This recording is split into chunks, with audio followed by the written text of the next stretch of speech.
Hey everybody, it's Tuesday. Welcome to the best damn pod in the land. Dan's not with us. He's still doing VPing of houses in the world or whatever he's doing. But Juck's back. Juck, thanks for being on, man. Appreciate you so much. Absolutely, buddy. Let's talk some Buckeyes, man. I'm excited. We got a big Wrigley Field game coming up. I Let's hope know. that they keep the turf together for us this week. You know, it's interesting, Chad. We go from playing on the worst surface in the Big Ten from playing on the worst surface in MLB. Yeah. That's true. That's true. I mean, I don't think I'm the only one that's super concerned about that one end zone either with like the brick and I don't like I feel like this was a terrible idea. A lot of me thinks that Ohio State should just, run the ball 150 times in this game because Northwestern hasn't been able to stop anybody. And for the most part, their offense is like 120th, but I think their defense is in the middle of the pack.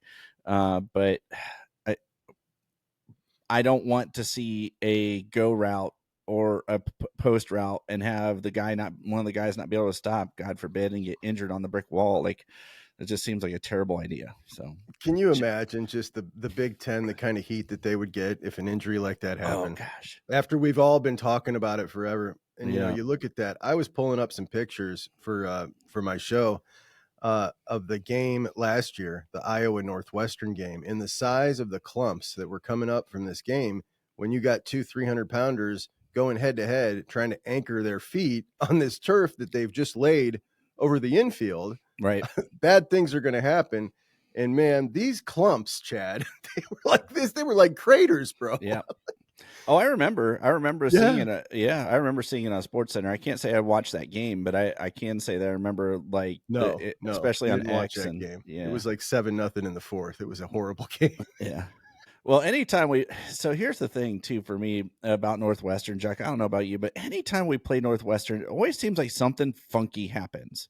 We Hmm. had that crazy windstorm a couple years ago. Yeah. Now I was at the Northwestern game the time they came to Columbus the couple years before, and with my, and it was a really weird game. Like I had taken my wife to that one and it was before we have the seats that we have now, and she's like, "I'm never going again. I am so squished." And I was like, "Okay, well, I guess we won't do that again." But it was back when they had some weird rules about you couldn't have metal in your seat backs and stuff, and oh gosh, it was. And I didn't rent her a seat back because it wasn't like I didn't think about it. And so that's a whole nother story. But one of the things I wanted to talk about, man, before it's not in the notes, because this kind of just happened in the last day. So Indiana gets announced for the 3:30 or for a noon banger. So I put on our X account, like, hey, like, why does everybody hate this so much? And I feel like I'm an old man or something because I really enjoy the noon games. You get it out of the way. You can watch that if you want to watch a 3:30 game, you can. But I tend to, like we go out to dinner and stuff. I have younger kids, and then I catch the night game, the nightcap. But that apparently is not the right answer based on my replies on Twitter. And so Dan chimed in and he says, what did he say here? Closer to a night game atmosphere allows recruits to travel who otherwise couldn't. Gus and Joel are burned out on Ohio State. So, And that's in advocating for the 3:30 time yeah, slot. 3:30 or a night game. Mhm. Um, so I'm kind of with you, and I think a lot of this has to do with whether or not you are a Buckeyes fan who is really into the rest of the landscape of college football, or whether you're just someone who watches the Buckeyes. And there's a lot of people like that as well. If you just watch the Buckeyes, I think a lot of times there's a lot of these folks who always want the night game. I'm a Buckeye fan who loves the rest of college football as well. And when we're playing a crappy team, I want it to be at noon because I want Mm-hmm. to make sure that I watch the Buckeyes game and then I can watch all the rest for the rest of the day. I've got the win out of the way, so all the stress of that is over. I've broken down that and I can watch the rest. And what I don't like is a Buckeye garbage opponent in prime time going Right. against games that I want to watch because I'm not going to do the double box with watching other games. I'm just watching Ohio State. Right. So I like the noon games for that. When we play a big time opponent, my personal preference is always 3:30 or the evening, but I'm with you. The older I get, the more I'm enjoying these noon games. I got to tell you, because there's a lot of times recently where I'm just kind of out on the second half of the evening game. I'm just too tired. Yeah. But, Yeah. for recruiting and traveling and everything, you want a mix, you want a Yeah. healthy mix. And I feel like we're getting the shaft on the healthy mix part. Yeah, I'm with you on the night. Like, I don't want to go watch Toledo in the Horseshoe at 7:30 at night. Like, I have Right. no desire to do that, none. So, like, now listen, I will caveat this with, I've been going to games since the late '80s. I've been to, I think we figured out over 100 games, and I'm blessed. Like, that's amazing. I love it. However, I like, I'm kind of out on going to night games anymore. Like, I'll go to a 3:30 game. My dad would never go to a night game. Never. Not even in the '80s. Like, he just wouldn't Really? do it. In the '90s. Like, I think I got him to one. Um and he was, and of course we ended up, staying in a hotel, and coming back the next morning, because it's a Mhm. late night. By the time you get out of parking, out of the stadium, you're not going to drive an hour and a half back north, to where we lived when I was growing up. And so I couldn't, he just didn't like it. He would do 3:30 games. He didn't seem to mind those. Like, those were fine. And it actually made it, like, we just made a whole day of it. We get, like, I put it on Twitter. We go to Sloopy's in the morning, and then, mid morning, and then we go catch the skull session. And then we wander over our seats, get some food, hang out, eat dinner there at the Horseshoe, something, hot dogs or hamburgers or whatever, at halftime. And, he would do that. And maybe that's just my nostalgia too. Maybe I just, I'm turning into him as I get older, I guess. I don't know.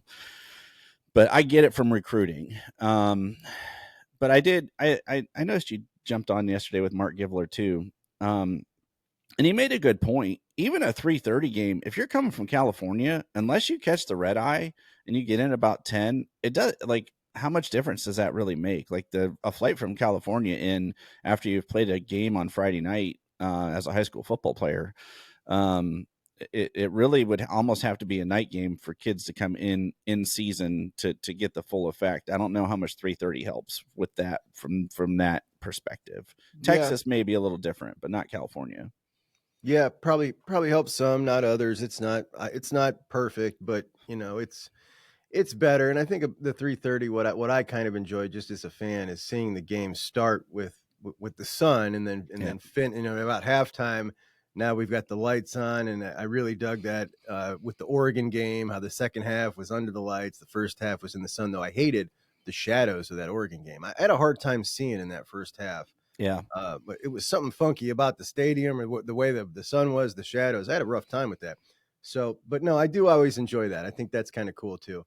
Each one has its pluses and minuses. I think the key is variety. It's the spice of life. I'm getting sick of the noons, man. Yeah. I'm just getting sick of them. I think Gus Johnson is too. But so I actually put this, like, not in our notes, but can you just, like, for me, I want to talk about this real briefly. Like, how fortunate are we as Ohio State fans that the two things we're complaining about right now are the guy that's calling the game not being enthusiastic enough when we're up 31-0 on a fumble recovery, and that the other thing is we're mad that Will slipped on the turf again. Like, Yeah, like, how fortunate of a fan base, I mean, there are teams out there that just want to be bowl eligible, man. They want to be bowl eligible by mid-November. That's their whole goal. And we're over here going, dang it, he didn't get excited, in the third quarter when we're, running one in for a touchdown on a fumble recovery, like, perspective is important for sure, Chad. And yeah, we are a lucky bunch. And we were talking the other day on the show. I think it might have been yesterday, just kind of discussing. I don't know. Somebody was talking about the SEC, or getting the benefit of the doubt, and, like, yeah, just a reminder, like, we always get the benefit of the doubt too. You know what I yeah, mean? Like, yeah, oh we yes, we generally get the benefit of the doubt. So, like, we're really lucky that we grew up here, and the team that we just happen to root for happens to be a really solid team.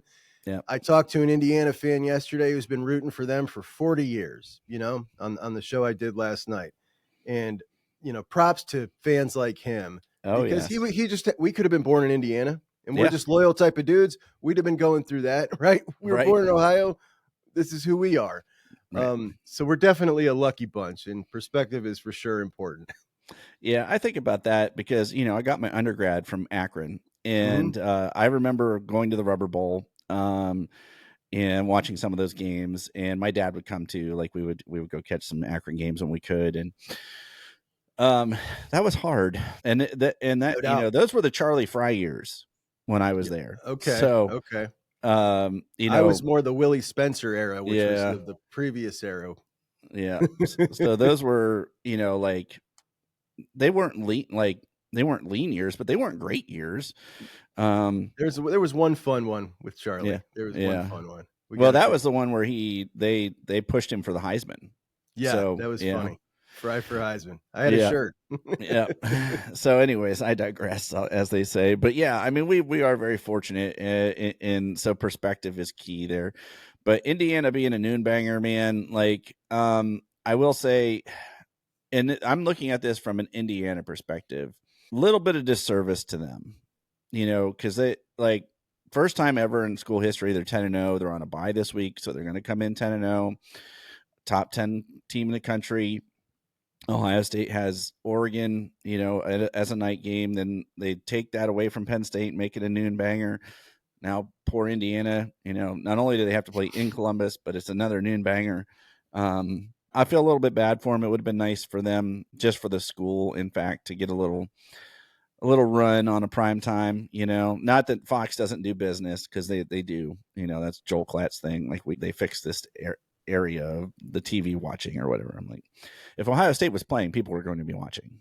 Do you think, yeah, that's for sure. But do you think that maybe our age and our thought, right? We're wired to just feel like primetime games, biggest game. Do you think that the generation below us, or even the younger guys, maybe have a different feeling?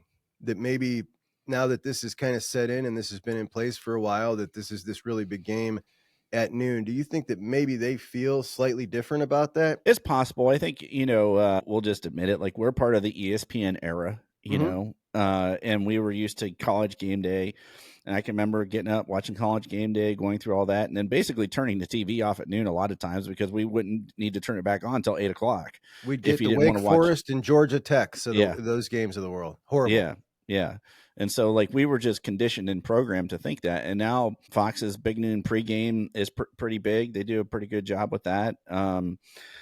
And directly competing with ESPN. And I don't know, does NBC do a pregame? I don't actually know I don't that. think so. If it, Yeah. I don't watch any of those Yeah. things. But yeah, Yeah. no, I'll catch the Fox one once in a while. They're pretty good. Yeah. I enjoy the breakdowns that they do. I used to really enjoy listening to Urban Meyer, but now I feel like he's kind of just saying the same thing over and over again. So, yeah, I guess I just felt bad. So, staying with Indiana, man, did you watch the game against that team up north, Indiana? I did.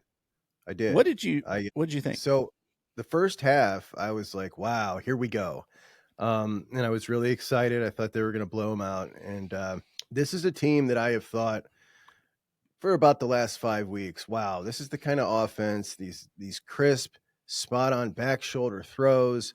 They got a decent running game, like the kind of offense that is going to give us fits when they play us. Going to make us want to pull our hair out. And then the second half, where they were able to muster up 16 yards of offense, I just felt like they got totally worn down in their first test against, a team with some NFL dudes on the opposite side of the lines.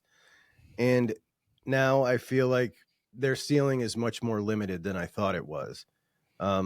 So not nearly as concerned as I was about this being a potential loss.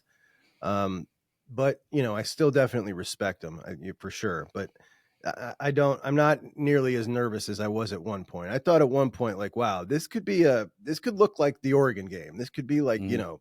back and forth. I don't think that anymore. Yeah, one of the things that my dad and I would always talk about is when you'd have these fast uprising teams like this that have flipped on a switch, flipped on a dime, and then you have a perennial winner, Ohio State. We'll even throw Michigan in there, that, like, with dudes, got teams with dudes, and then Mhm. dudes on top of dudes.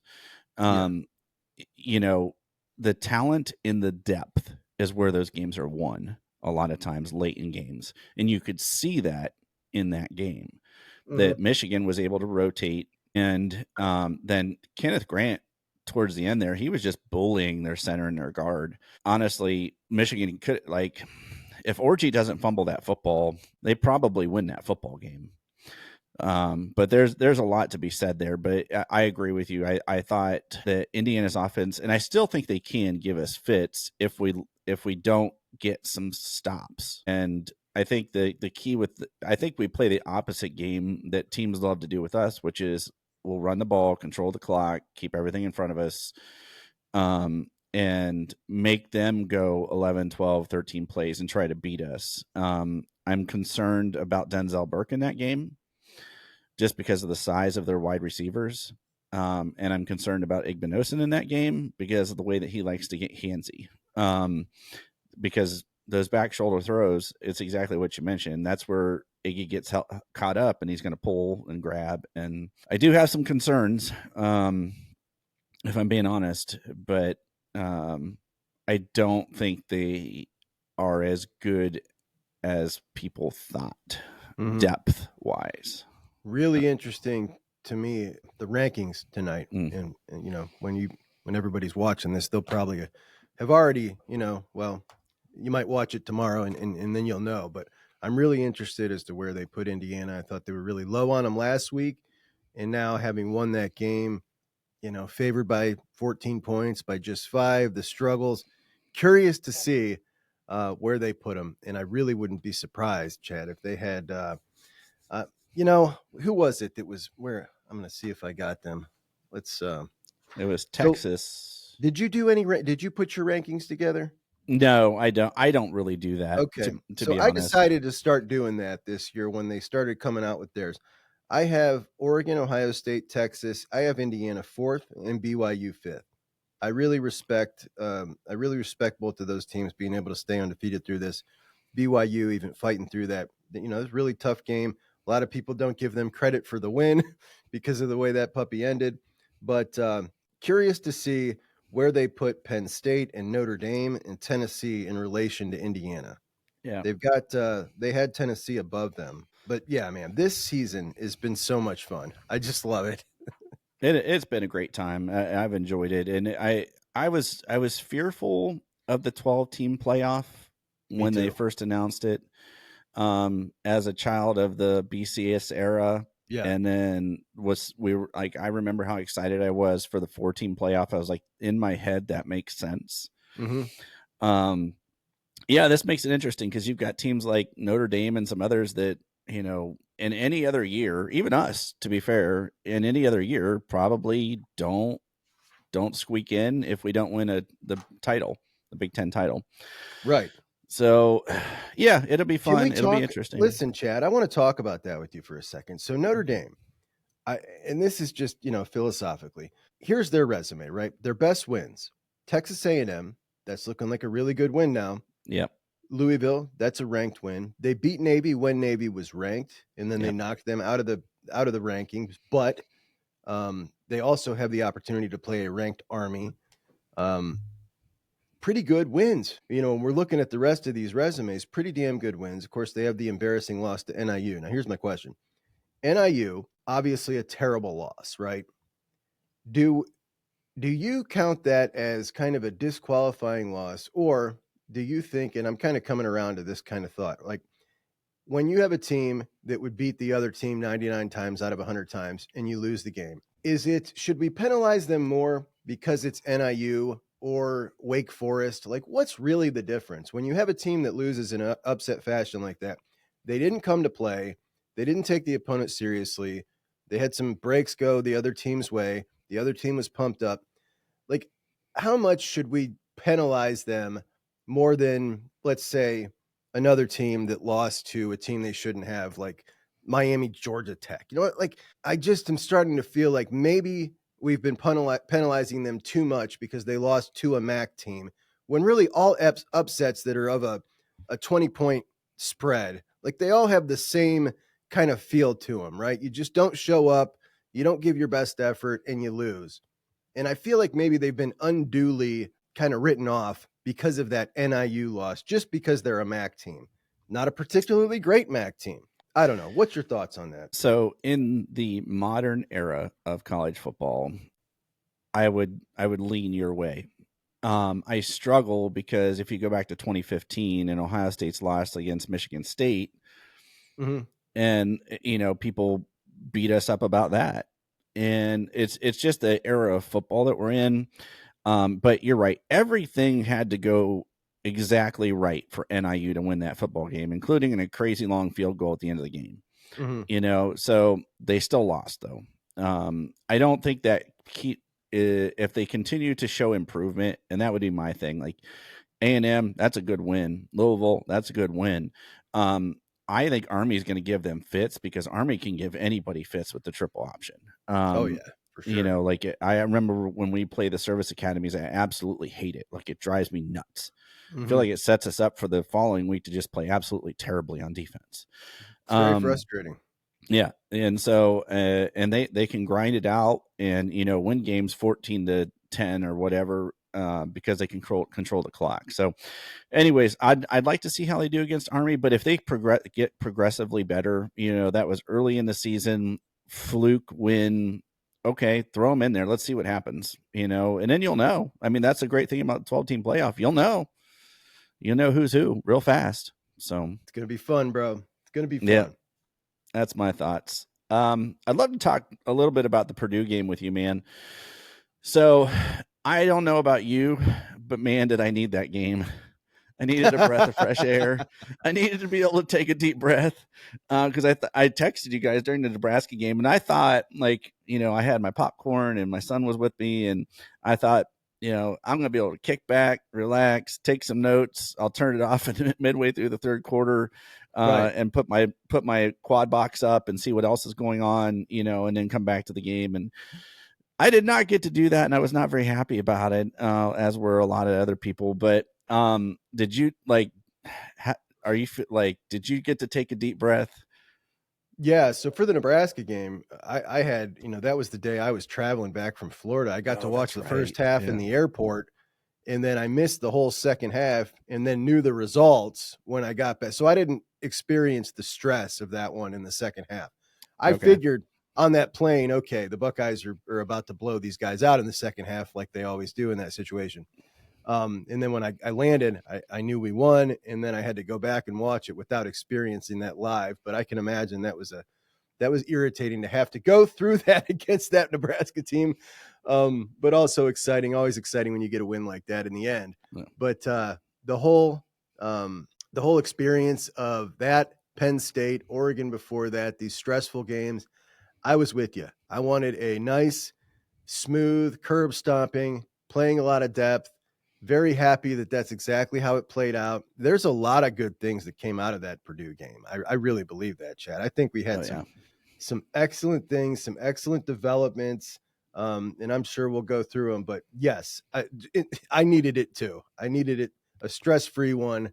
That was nice. Yeah, it absolutely was. And so I'm going to do a little bit of the negative first. So I grabbed a couple of screenshots. I told you, I admit it. Like, I didn't get through all 22 the whole game. I made it through like halftime and maybe like a couple minutes into the third quarter, because I was like, all right, I don't know what more I'm going to learn about this. Right. But I did grab this. So this was right after the blocked punt on the turnover. Ohio State with the ball, and it said, basically a handoff count. It's a counter technically to Quinshawn Junkins. So the O-line is doing its job. Great block here on the edge by Fryer. Look at G. Scott. Look at this hole. Wow. Okay. So I'm going to stop this share, and I want to show you something. And this is where he ran. What are we doing here? I don't know what's going on here. I mean, there is a little crease here, but the linebacker is going to fill. Like, that's his responsibility. So he's playing this game. I mean, not just that, but the guy on the nose is in the process of shedding that block too. I mean, it's just, that was a bad decision, buddy. I mean, he walks in Yeah. if he cuts back, he walks in. So I don't know. I'm sure, and I saw it. You know, they ended up splitting reps evenly between he and Trey, but Trey had a much better day. Looked the best I've 14.2 seen him. yards a carry, Yeah, Chad. What? that's He has been insane. so good this year, dude. Yes, yes. I know I talked all off season. I don't know what more Trey had to prove, but I'm glad he came back. So I was with So you, Chad. yeah, I didn't think it was advantageous for him to come back. I thought yeah, the only thing he could do, I didn't think he could improve his draft stock. yeah. And I thought the only thing he could do was potentially get another injury and then be saddled with this guy gets, you can't take him. He gets injured every year. And what he's shown is, oh, wait, this guy who's, a little bit undersized is now also an excellent blocker, right? So kudos to him. He has really amped it up, man. Yeah, he decked a couple guys in that game too with some fantastic blocks. I should have grabbed that.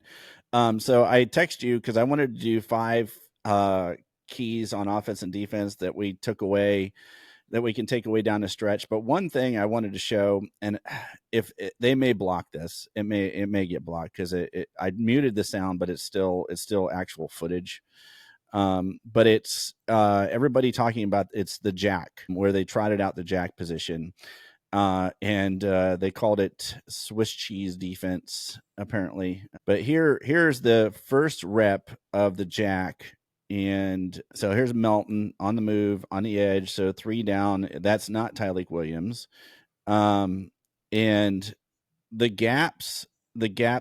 I mean, I don't know why they did that other than to just get it on film. But to me, if you look at this, I'm not sure what they were trying to accomplish here because Melton's real wide.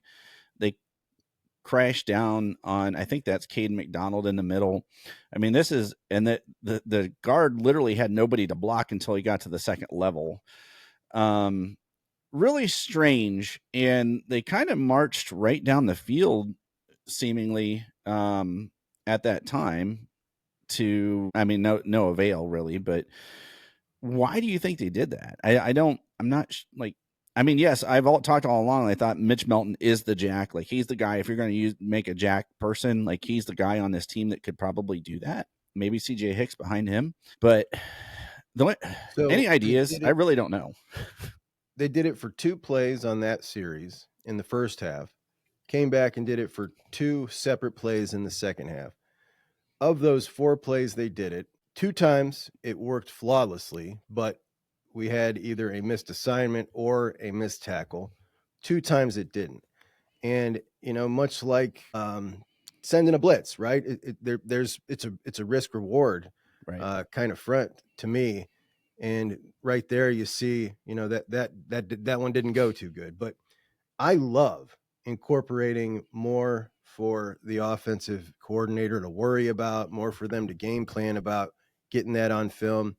Are they going to do it moving forward? I don't know. But my thought was when we were talking last week about Edric moving down, you now have a really, I mean, looking at next year, you got Kenyatta, you got Caden, you got Josh Mickens, Dom Kirks, who's getting bigger too. He's going to slide down. He has Yeah. to. I mean, that's it, bro. And, they got your 3 freshmen who none of whom I think are going to be impact guys ready enough to play or contribute much at all their freshman year. Maybe Ziggy Grady, but could this be maybe a preview of something they're going to incorporate a lot more next year? I don't know. What I do know is this. Joel Klatt was pointing out so much how horrible it was, even though a couple of them were due to bad plays by a couple of players, a couple of those 4 reps.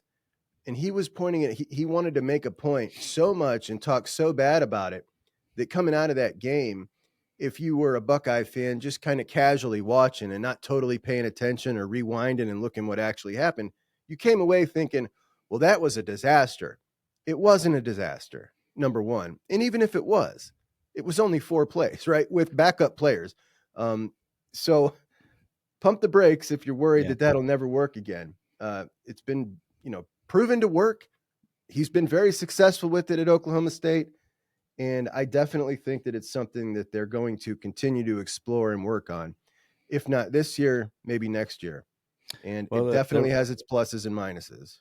there was a reason I mentioned that wasn't Tyleek in the middle, and it was Right. Mitch Melton on the edge. Exactly. Yeah, the if you look at who was in the on the defensive line, there was not a starter, and yeah, there was some fundamentals there too, because I don't know how much they've repped it in practice, but there was just some, like, if you really understand football and gaps, you're looking at it, you're like, that doesn't look right. And then Devin Mockabee, for what it's worth, like, he Good. runs hard. He looked like Peyton Hillis out there for a little bit. Yeah, he's good. Yeah, so credit to Ryan Walters for getting that guy a scholarship and keeping him in Purdue, because he was basically their whole offense. So, all right, 5 takeaways, Juck. Start on defense, man. Yes. What do you got? Let's start with this, and this is technically special teams.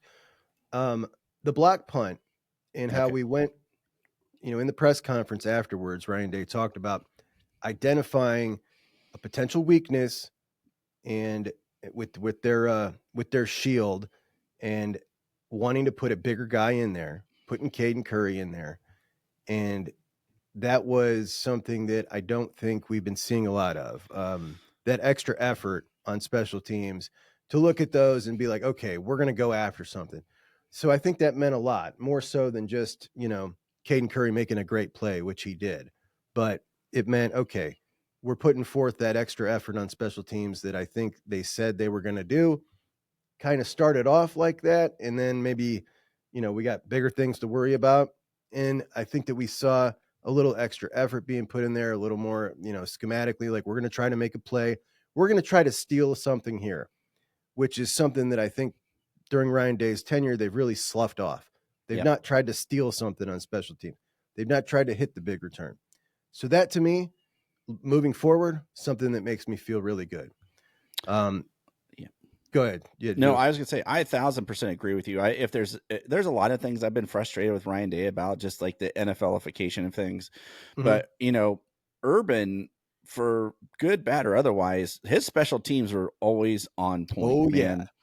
I mean, there's only one time that I can really remember where I went, oh crap. And it was against Michigan, I think 2018 or 2019. Demario McCall was getting ready to return a kickoff after a field goal, and it bounced off his face mask, and Michigan recovered. And I remember screaming, like, that's how you lose a game. Like, that's how, because they went in and scored a touchdown after that. And it was the one we ended up winning 62-39, whatever year that was. But Right. So yeah, I agree with you. Huge momentum swing. And please give me more of Caden Curry and Peyton Pierce. Please. I want more of them. Give me more. With you there, buddy. With you there. Yeah. And they can, I'll just leave it at that. All right. Second thing, the juice. 2 straight games bringing the juice. The dudes were amped up. They kept the crowd in it, Chad. We talk a lot about the crowd. We talk a lot about the atmosphere. I was really, really impressed. This had all the recipe for being a snoozer, and the crowd brought it. And we can now directly correlate that to the big win at Penn State, the juice that they had there, and the juice that the players were playing with. They kept everybody in it. Yep. By the way they played. You could see how excited they were.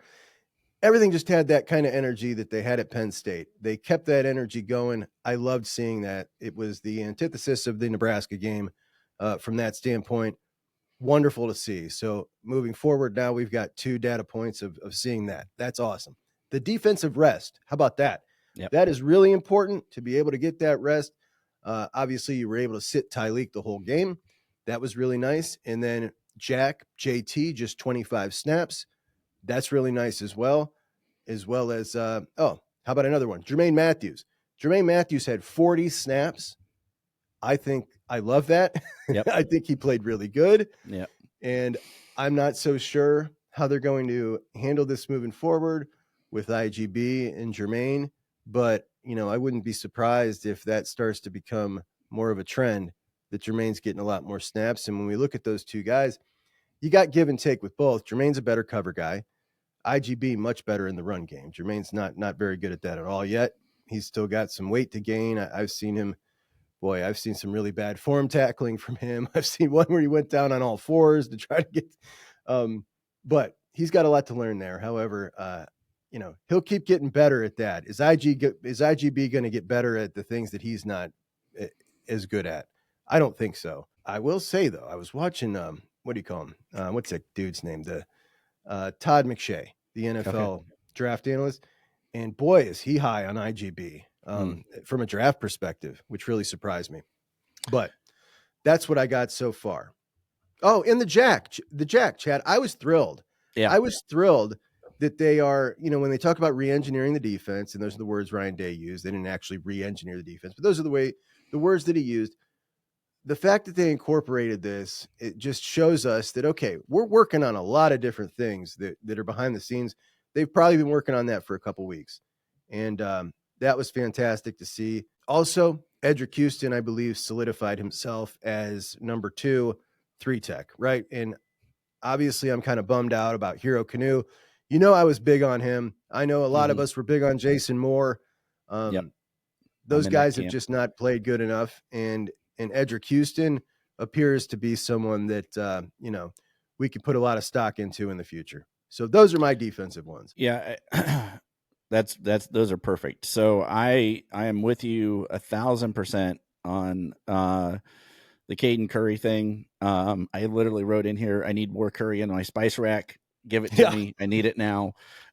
Edric down at 3 tech. I wrote, hell yes. Like, he's obviously the number 2 3 tech. I talked all off season, and now, this, I kept telling people he's going to slide down. He's going to slide down. He's too big. You did.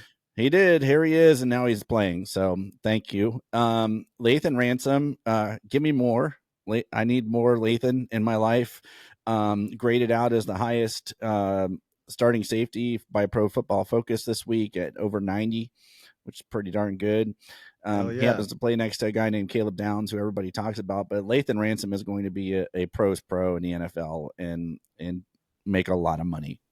I'm thankful we have him, because when he's not back there, it's a little questionable. It looks different.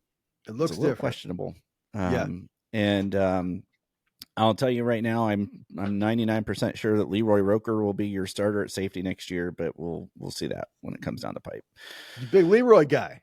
Yeah, I love Leroy Roker, man. That dude can hit. Yeah. Jalen McClain, man, I love that kid too. He can play too. I'll give you. That's a stud. Yeah. Jalen McClain can play. I think he's repping second team, isn't he, right now? Yeah, man. That's pretty awesome. Yeah. I like his hair too. You can just tell he's a wild man. And another one of these Jersey kids, man. These kids are nasty. Yes, sir. And then I wrote down a little thing. Can we? I want to talk about the secondary, but I want to break them apart. So Burke and Iggy over here, and Hancock and Matthews over here. I need more Jermaine Matthews and Jordan Hancock, and less of Burke and Igbinosun for a little while. I think that Jermaine Matthews and Jordan Hancock deserve to play a little bit more. And that's exactly what we got against Purdue. So thank you. Like that was kind of like things to carry forward was my idea here. And I realize maybe, Indiana, you probably won't have that opportunity given their receivers. Michigan doesn't have wide receivers, I don't think, or at least any that catch the football. So maybe you'll get more, Jermaine Matthews and Jordan Hancock in that game. But I really wish Jordan Hancock had one more year so we could see him on the outside. That would be cool. For Michigan, I would imagine IGB might be your better play just because of their physicality and their lack of a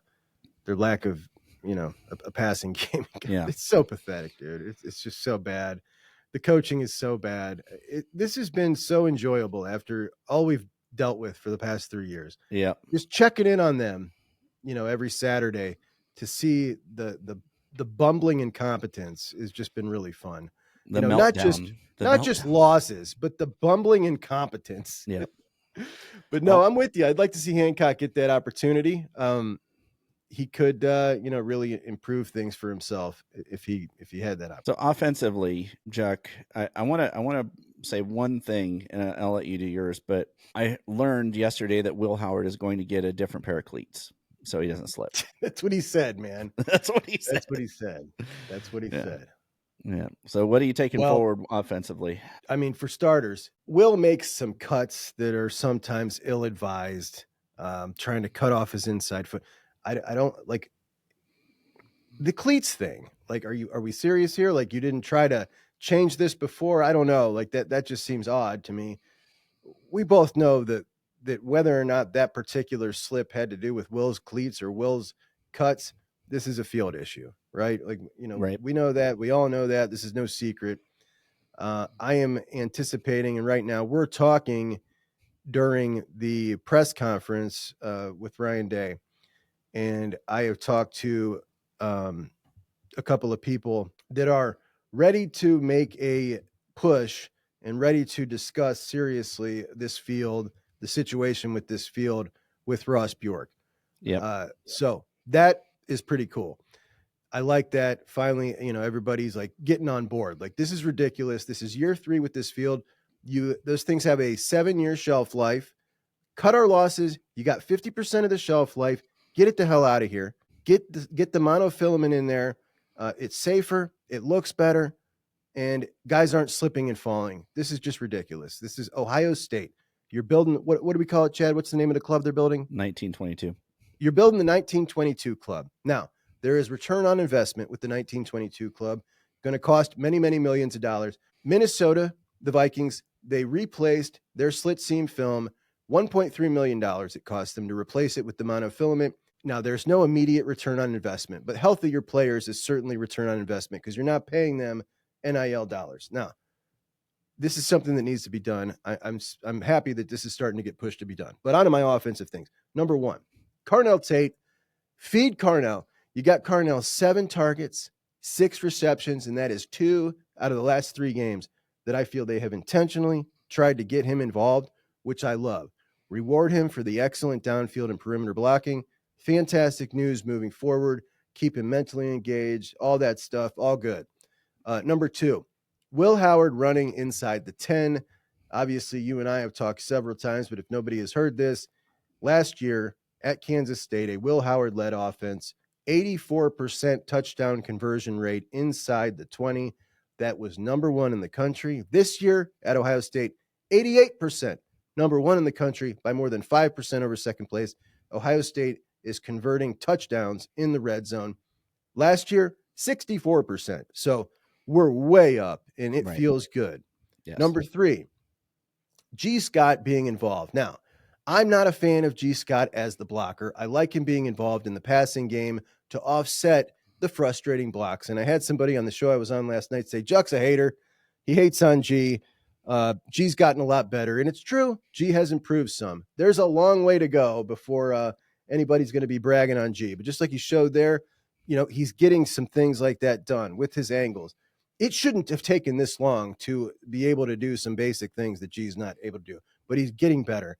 And I'm happy about that. I'm also happy that you've added him and the running backs into the passing game, because now if I'm a defensive coordinator, you can't take anything away. They can do everything. They can beat you with the tight end.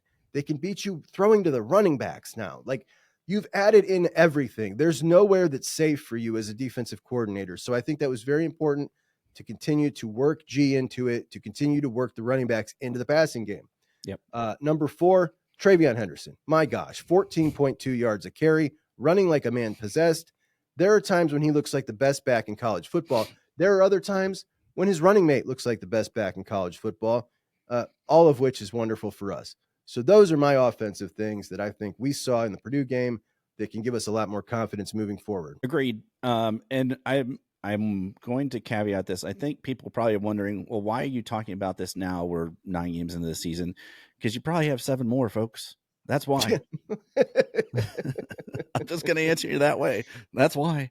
So I have slowly, incrementally gotten onto the Will Howard train. I was kind of hanging in the caboose for a little while just because I was genuinely curious to see if he had the arm talent to make the necessary plays and throws And I think we have that answer, and the answer is yes. Is he ever going to be CJ Stroud and layer that ball in there the way that he could to Marv and some of those other guys? No. No, simply no. CJ Stroud was a once in a generational type talent. But I don't want Will Howard to play hero ball. Please do not play hero ball. We don't need hero ball. We have enough talent that we don't need to do that. There was the 3rd and 1 on the goal line with after that block punt. If he hands the ball to Quinshon Junkins walks into the end zone, but he pulled it. It was a one-on-one with their linebacker or a one-on-one with their DB and Quinshon. He doesn't have to do that. This isn't Kansas State. He just needs to remember that. I'm being nitpicky. I'm picking nits here, but that is a microcosm of what I don't want him to do, especially in the playoffs, because then it turns to 4th down inside of a yard. And then, we know Ryan Day would pucker up and kick the field goal then. Just my perspective. 2, how good has Josh Fryer been? Like, we ragged on Josh Fryer all spring, all summer, first few games of the year, and all of a sudden, Josh Simmons goes down. We're like, oh, good Lord, what are we going to do? And then Josh Fryer's just quietly just out there doing his thing, road grading people, holding up on the edge. He has been, man, and props to him. It's been awesome to see. The fact that you haven't heard his name much, wonderful thing, especially with the issues we've had on the left side.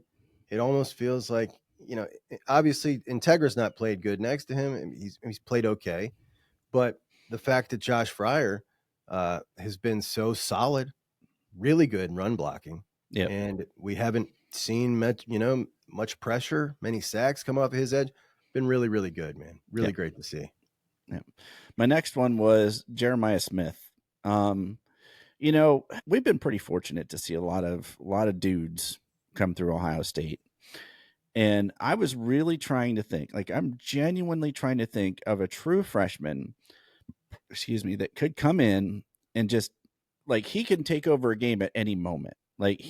And they could use, I felt that way against Nebraska. I felt like at any point, if they wanted to, they could just throw one up to Jeremiah and he was going to score. And I don't understand why we didn't do that more. However, I don't know. The only one I can think of that would have been even in that conversation for what he's meant to the team so far would be Mo Claret in that championship run in 2002. We don't win that without Mo. So, but even then, the lore of Jeremiah Smith, I had some friends that went to the Michigan State game and were sitting on the Michigan State sidelines when Ohio State played them. I don't know if you've heard this story, but they came back and told me that they could hear the recruits chattering, asking where Jeremiah Smith was, and that they wanted to meet Jeremiah Smith. And that's the kind of draw that this kid has. In the, I'm really trying to think of one, and I've really struggled with it. Eddie George came to mind, Mo Claret came to mind, but man, Andy Katzenmoyer freshman year, Big Cat, dominant. Yeah, but I'm talking about the way that nationally, kids especially are just, they want to know about him, what he's doing, where he's at, how he's doing. Yeah, this is just different. This is totally different. This is a whole different level, and it's laughable to me. Yeah. Laughable to me. Ryan Williams is a great player, but it is laughable to me when people try to compare what's going on with Ryan Williams at Alabama and JJ. Honestly, it's laughable. Well, JJ is a superstar to the nth degree, transcendent of sport. He's going to be that type of dude. Yep. Well, Klatt even kind of clapped back at Gus Johnson because Gus said something like the kid in Alabama is pretty good. And he's like, he's not 6'4", 220. So ball game for sure. There's been 3 times in the last 3 weeks I've agreed with Joel Klatt on something, and I feel dirty about it. So, and then my last one was Trey Henderson playing well in all phases of the game. Mm-hmm. So that's receiving, blocking, and running. And then there's an element that I feel like gets missed, and that's his leadership on and off the field. And he obviously has a hold on that locker room. People respect him in that locker room. And if you listen to him talk, he just sounds different speaks different. The confidence, and then the fact that he can rotate with Q and stay healthy also helps. So, but I think the home run ability of Trey Henderson is going to be needed throughout the next 5 to 7 games, and not to take anything away from Q, but the top end speed of Trey is better than Q's. Different. And you make a great point. When you don't hit a lot of home run balls through the air, being able to have Q and Trey, who can both pop a bigger one, but Trey can pop it to the house. Like, yeah, it's a difference maker. It really can be a difference maker. So you and I haven't talked about this on this show, and Dan and I have talked about it. It's CJ Hicks. I always said I thought CJ Hicks, even in high school, was really good at see ball, get ball, like aligned to, like, don't ask him to play schematically. Just go get the guy with the football. And I thought that might translate for him because it just freakishly athletic. Like he's one of those guys that, like, you watch him and the way he moves, and people aren't supposed to be able to move that way. I disagree, Chad. Okay. I know I'm on an island here with this. Mm-hmm. I don't think he is. I think his athleticism is incredibly overblown. Okay.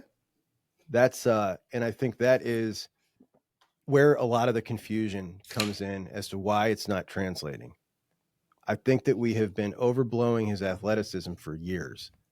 You know, when we talk about the testing numbers, he doesn't make it on any of those boards. You know, the boards we all talk. He's not on a single one of them in any of the testing. It's Cody Simon. It's Sonny Styles. Like he's not on any of them. And I think that you know, we have so much confusion. And where is he? And why doesn't the athleticism translate? It's a step slow. It's a beat slow. I think we've overblown his athleticism for one. Okay. And I think there's other issues too. And one, you're right. He's much better at that than read and react. He's, you know, we've seen him be a beat slow in that, which obviously then makes him look like less of an athlete. But even when he's got a free run and he's on his horse, it looks nothing like Arvell when he's on his horse. Nothing. And I'm not just talking about Arvell, his immediate first step. I'm talking about just straight line speed to a guy on the sideline. Looks nothing like Arvell and CJ's. It's totally different. And I just think that we saw that athleticism in high school at Alter, and the 5-star rating, I don't think he's as good of an athlete as we thought he was. Now, I watched a stud from Alabama, come up the middle on a blitz. And the way this kid moved, I recorded it off my TV because the same size as CJ coming on a blitz, my gosh, you got CJ on the free run against Purdue. The difference in this kid's freakishly athleticism and what we have proclaimed CJ's totally different. And I honestly, I think that this is a misconception. And I think that this has maybe been part of people's frustration with him, because I've sat here as long as you have and tried to figure out what in the hell could possibly be wrong here. This is all I got. I think it's just been overblown. We've never seen him in the Sparks testing. You know, we've never seen any of the numbers from that kind of stuff out of CJ. I think we've overblown it. I really do. Well, in my notes, I really literally wrote future kind of question mark, more Gabe Powers, please. Hell yes. This is not even close at this point. Yeah. For me, you mentioned it, you know, Arvell pops off the tape. Gabe Powers, when he's on the field, he pops off the tape. I want to see those guys get some more run. I'm like unapologetically now asking for that because I think until we see some sort of improvement from CJ Hicks, I don't want to pick on the kid. I'm not picking. I don't either. I'm not seeing the improvement. And so can we try somebody to see if they can make some improvement? And Gabe Powers would be my choice there besides Arvell Reese. And quite honestly, now, like, Austin Ward has put CJ Hicks in a pickle because of his little recording there. And I mean, everybody already knows my thoughts on Austin Ward. So he's something. I don't even know what the word is, but can we say something else, Chad? I've heard Laurinaitis and Knowles get knocked over this CJ Hicks, and maybe it's lack of coaching, and how can a guy like that, like, look at everybody else. They've all gotten better. Yeah. We see Sonny's improvement, Arvell's improvement. Like you said, Gabe looks better every time we see him. Yep. This is a player issue. This is the kid. Moving him down as far as what he said in the Austin Ward tape, at this point, I don't see any reason not to, because I don't think he's ever going to get it at linebacker in a way that's going to give Ohio State meaningful snaps. And every time you have him out there, there is no improvement. It's just not any better. So, as far as releasing that footage, I don't know, man. That's probably, I imagine maybe that was something CJ, and I didn't even think about it. And I almost feel bad now that you bring it up. Like, I didn't even think about it. Maybe he didn't know a camera was on him. Do you think that's a potential? It never looked even like it could have crossed been my recorded mind. on a phone. So what happens at the end of the show is Austin walks around and Byrne walks around and records the interaction. I would assume everybody knows they're on camera, because this is something they do every week. But somebody put in my comments the other day, like, maybe he didn't know he was being recorded. I don't know. Either way, like, if he did know he was being recorded, do you think he's going to get in trouble for saying that? I don't know. Look what they did to Hintzman. You know what I mean? Yeah. I don't know. I have a real problem with the fact that they put it out there. Like, Austin Ward is about Austin Ward, always has been. Like, I really should have said something by name when a couple years ago I railed for about 6 minutes when he got butthurt about Brian Schottenstein announcing that he was having a baby, and like he blasted the foundation saying that they misled people thinking CJ Stroud was going to come back. CJ Stroud was never coming back. I don't know what was broke in his brain to make people feel like that he thought that for some reason the foundation tweeting about a big announcement meant that CJ Stroud was going to not declare for the NFL draft. Now I know after, like, we've heard interviews from him about how hard it was to leave, but that money, there's no comparison, especially with the start of the NIL. So I don't know. It really I don't bothered recall me. that. I don't recall that, but man, I find the dude. I mean, he's not. Look, I'll give him this though. There's been a lot of instances where in the past I have felt they have. He is not asked the difficult questions and kind of run cover for things that maybe have not been. But recently, he has been very direct, asked some difficult questions. He brought up to, I think it was him that asked the question about Saban saying the antiquated defense to Knowles. So, I mean, as long as someone is doing that, like, all right, cool. Like, my big thing is I want the beat to make sure that they're giving us the information we want to know. And you can't do that unless you are asking direct questions like that. So kudos for that. As far as the other stuff, I mean, I'm with you. I know I got to get you out of here. I want to leave it at this. What did you think of the reps between Sayin and DB33 at the end? And did they do Julian a disservice by having him throw outs to David Adolph? No offense, David Adolph. Appreciate your story. So man. I was, Julian's throw into a spot, right? Yeah. And Adolph wasn't at the spot, and everybody's like, Sayin's 0 for 4. I'm like, listen, he did exactly what he was supposed to do, and the ball was beautiful. Yeah. He's throwing to, and I like David Adolph. He wasn't where he was supposed to be, but the average, the 90% of fans are going to be like, oh, that was a bad pass. Well, no, that's not the way that works. There was no separation. Yeah, and it's just like, it sucked. I would have liked him see him with a better crew out there, but I also like them getting some reps. Those receivers that practice really damn hard all year. Yep. So it sucked, but the fact that that DB came in and pass number one again, goes high, and it's just what we've always said about him, man. The guy cannot seem to calm himself down. I'm just so over it, dude. I'm so over it, because every time he comes in, I get this excitement. Like, today's the day that they're going to be like, hold on, leave him in, let him cook. Cold mid-series. Yeah. As the kids say, let him cook. Yeah. Okay. Well, I agree with you. I long said and communicated this, that Julian Sayin throws the most catchable ball of any of the quarterbacks in the room. And I have that on firsthand confirmation knowledge. So he just does. And you're right. Like the ball looked pretty. Just looks different coming out of his arm. It looks the way that it did when it came off of CJ Stroud's hand. That's how it looks. Some of those kids just get it. They just had, lightning came down and struck their right arm, and Right. they have it, and they have a cannon. So, all right, man. Well, I appreciate you coming on again. If you'd like, you can tell everybody where to find you if they haven't figured it out by now. But yeah, sure. You can find me every morning at 9:30 a.m. Juck on Bucks or Menace to Sports, where we talk Buckeye football, national football, as well as the post-game show. Please join us at the post-game show immediately following every Ohio State game, where we talk about all things about the game, and then kind of roll in to Sunday at 11, usually, where we talk about the rest of the landscape of the college football world. Yep. So if you haven't, like and subscribe to Juck stuff. I try to hop on when I can in the mornings and after the games and stuff, between work schedules and everything. So, but again, thank you, man. I appreciate you coming on as Dan's out there ruling the world. And but you guys, yeah, he's working hard, man. He's doing it. But I appreciate you guys. I hope you guys have a good week. We'll catch you on Friday for Buckeye Friday. As always, go Bucks. Go Bucks.